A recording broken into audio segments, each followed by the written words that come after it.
বুৰঞ্জীক সন্মুখত ৰাখি আৰম্ভ কৰিছো আজিৰ এই দ্বিতীয় খণ্ডটি।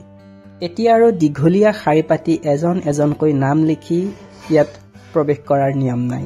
এতিয়া আপুনি নিজৰ মোবাইল ফোনতে আপোনাৰ অনলাইন যোগেৰে এখন ফৰ্ম ফিল আপ কৰি ইয়াত সোমাব পাৰে। তলাতল ঘৰত প্ৰৱেশ কৰাৰ আগতে আপুনি এখন ৱাল দেখা পাব, এনেকুৱা গোটেই চাৰিওফালে, যিখন ৱালৰ কিছু অৱশিষ্ট এতিয়াও বাকী আছে সেই তাহানি যুগতে সজোৱা সেই ৱালখনৰ। মই আপোনালোকক কিছু দেখুৱাবৰ কাৰণে চেষ্টা কৰিম। আৰু এইখনে সেইখন ৱাল, যিখন ৱাল 1750 খ্ৰীষ্টাব্দতে সজোৱা হৈছিল। অসমৰ শিৱসাগৰৰ ৰংপুৰত অৱস্থিত এই তলাতল ঘৰ আহোম স্বৰ্গদেউ ৰাজেশ্বৰ সিংহই তেওঁৰ ৰাজত্বকালতে সজাইছিল এইখন ৰাজমহল। মই ভিতৰত গৈ ৰাজপ্ৰসাদটিৰ কোঠালিসমূহ দেখুৱাম। আচলতে এই ৰাজপ্ৰসাদটিৰ কোঠালিসমূহ সমান্তৰালকৈ সজোৱা হৈছে আৰু ইয়াৰ কাৰুকাৰ্য একেবাৰে মোগল শিল্পশৈলীৰ লগত জড়িত। ইয়াৰ প্ৰত্যেকটো কক্ষ একোটা সৰু সৰু পথেৰে সংলগ্ন। ইয়াৰ প্ৰথম মহলৰ ওপৰ ভাগ উন্মুক্ত আৰু কোঠালিবোৰ অসমীয়া গৃহবিন্যাস আৰ্হিৰে সজোৱা। এই তলাতল ঘৰৰ পশ্চিম দিশত এটি 8-কোণীয়া মন্দিৰো আছে। তলাতল ঘৰ আহোম ৰাজ্যৰ স্মৃতি চিহ্নসমূহৰ ভিতৰত আটাইতকৈ ডাঙৰ। তলাতল ঘৰৰ প্ৰতিটো কোঠালি একেবাৰে ঠাণ্ডা। আপুনি যদি হাতখন এনেকৈ স্পৰ্শ কৰে তেতিয়া গম পাব। আজিৰ তাৰিখৰ এই শীততাপ নিয়ন্ত্ৰিত কোঠাও পাত্তা নাপায়। মোৰ বন্ধু মুছাব্বিৰে খুব সুন্দৰভাৱে বুজাই দিছে আচলতে এই তলাতল ঘৰৰ কিছু নজনা কথা। মই আপোনালোকক নিশ্চয় কম। এই যে আমি দেখি আছো তলাতল ঘৰটি 2 বা 3 মহলীয়া, আচলতে এইটো এটা 7 মহলীয়া ঘৰ। 4টা মহল মাটিৰ ওপৰত আৰু 3টা মহল মাটিৰ তলত আছে। তলৰ মহল কেইটাত ভঁৰাল ঘৰ বা লগোৱাৰ কোঠা হিচাপে ব্যৱহৃত হৈছিল আৰু ৰাজকীয় কোঠাবোৰ ওপৰৰ মহলত আছিল। শত্ৰুৰ আক্ৰমণত নিজকে আত্মগোপন কৰাৰ উদ্দেশ্যেৰে এই তলাতল ঘৰৰ তলেৰে 2টা গোপন সুৰংগা প্ৰস্তুত কৰিছিল। এটা সুৰংগাৰ দৈৰ্ঘ্য প্ৰায় 3 কিলোমিটাৰ আৰু আনটোৰ দৈৰ্ঘ্য প্ৰায় 16 কিলোমিটাৰ। যিটো 16 কিলোমিটাৰ দৈৰ্ঘ্যৰ সুৰংগা, সেই সুৰংগাটো তলাতল ঘৰৰ পৰা একেবাৰে গড়গাঁৱত থকা সেই কাৰেং ঘৰৰ লগত সংযোগ আছিল। বাহিৰত ইমান ৰ'দ, ইমান গৰম, কিন্তু এই কোঠাটোত আপুনি যদি সোমাই তলাতল ঘৰত অলপো আপুনি পোহৰ নাপাব।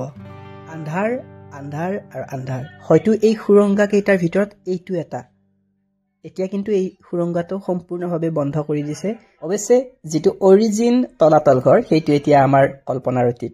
হয়তো কল্পনা কৰিলে ভাল লাগে, কিন্তু আমি যে কেতিয়াবা আৰু তেনেকুৱা এটা ঘৰ দেখিম বা বনাব কোনোবাই, সেইটো অসম্ভৱ। এটা কথা মই কম, তলাতল ঘৰ যোনে আগতে চাইছে বা দেখিছে এইটো মই নকওঁ, যিয়ে দেখা নাই আপোনালোকে আহিব লাগে। আৰু এই তলাতল ঘৰটো যদি অসমত নাথাকি যদি বাহিৰত থাকিলেহেঁতেন, এইটো মানে কিবা এটা বেলেগ বনাই দিলে হয়। আৰু মই এইটো ভাবোঁ মানে কি নাই ইয়াতে, যিটো কাৰিকৰীৰ এটা চিন্তা সেই সময়তে যদি আমাৰ অসমত নহয় যদি বেলেগত হ'লহেঁতেন, এইটো কিন্তু মানে কিবা বেলেগ বনাই দিলে হয়। আমি ভাবাতকৈ মানে বহুত বেলেগ হ'ল ইয়াতে। সেইটো মই নিজে আজি অনুমান কৰিছোঁ আৰু ইয়াত আহি।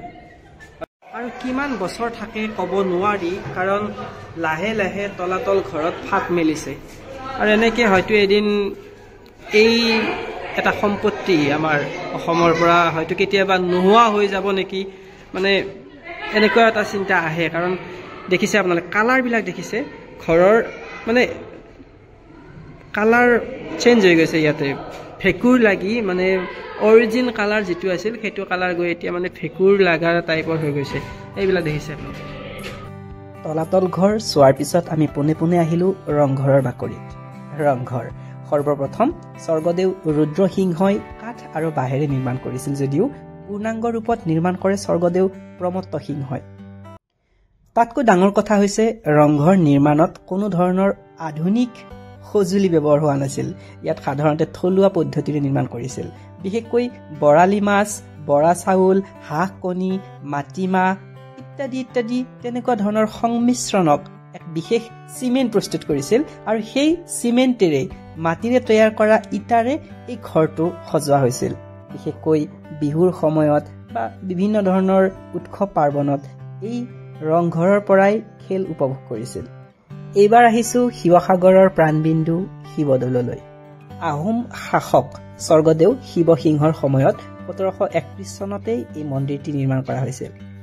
তাতকৈ ডাঙৰ কথা ই অসমৰ আটাইতকৈ ওখ দৌল হিচাপে পৰিচিত শিৱসাগৰৰ প্ৰায়খিনি ঠাই ভ্ৰমণ কৰি আমি পোনে পোনে আহিলো যোৰহাট অভিমুখে যোৰহাট আহোঁতে উইংছ অফ হাজৰিকা যিখন ৰেষ্টুৰেণ্টখন দেখা পালো ৰাস্তাৰ ওচৰতে আৰু কিছুদিন পিছতে হয়তো অপেনিং কৰিব আৰু এইবাৰ আহিছো আমি আসাম এগ্ৰিকালচাৰ ইউনিভাৰ্চিটি যোৰহাটত যদি আহি আপুনি কৃষি বিশ্ববিদ্যালয়ত এপাক নাহে তেতিয়াহ'লে আপোনাৰ হয়তো আধৰুৱা হ'ব গোটেই জাৰ্নিটো যোৰহাটত অৱস্থিত এই অসম কৃষি বিশ্ববিদ্যালয় উত্তৰ পূৰ্বাঞ্চলৰ একমাত্ৰ কৃষি বিশ্ববিদ্যালয় 1969 চনতে স্থাপিত হোৱা এই বিশ্ববিদ্যালয়খনে অসমত কৃষি শিক্ষা গৱেষণা আৰু কৃষি সম্প্ৰসাৰণৰ হকে বহুত কাম কৰি আহিছে বিশ্বৰ ভিতৰত এইখনে এখন বিশ্ববিদ্যালয় য'ত চাহ প্ৰযুক্তিবিদ্যাৰ বিষয়ৰ ওপৰত স্নাতকোত্তৰ পৰ্যায়ৰ শিক্ষা প্ৰদান কৰা হয় আৰু এই বিশ্ববিদ্যালয়খনৰ অধীনতেই অসমত 6টাকৈ কৃষি গৱেষণা কেন্দ্ৰ আছে আৰু এইবাৰ আমি গলো যোৰহাট ইঞ্জিনিয়াৰিং কলেজৰ কেম্পাছত